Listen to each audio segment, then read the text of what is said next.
国民党拍30个月要改选主席，台中市长罗秀燕讲伊无要参选了后，立委罗志强今仔日就宣布要跳出来选，佮讲会支持罗秀燕出来选总统。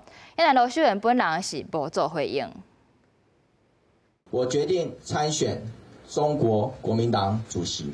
国民党立委罗志强早起开记者会，宣布参选国民党主席，而且讲若当选主席，就要参选2028年总统的选举，会伫完成2026年县市长选举的任务了后，以党主席的身份定调罗秀燕参选总统，而且甲党主席的这个位撕掉，全力的支持。2028国民党要赢，只有一个胜利方程式，那就是只可以有一个太阳，这个太阳就是卢秀燕。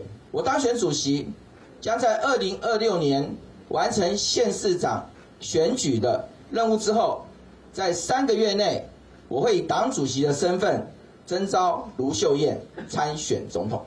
罗志强嘛公布新主席的4大任务，包括守护民主、重新党的执政、在野合作、做伙对抗独裁等等。党内立委林派雄甲罗定伟等人嘛来现场甲收听。市长罗志强表态参选党主席，你怎么看？ 他呼吁党内团结，并说你是党内唯一太阳，你有看法吗？罗秀燕透早主持市政会议，听到相关的探问，伊是笑笑也无回应。现在党主席朱立伦是各一届点名罗秀燕，希望伊会当阁考虑。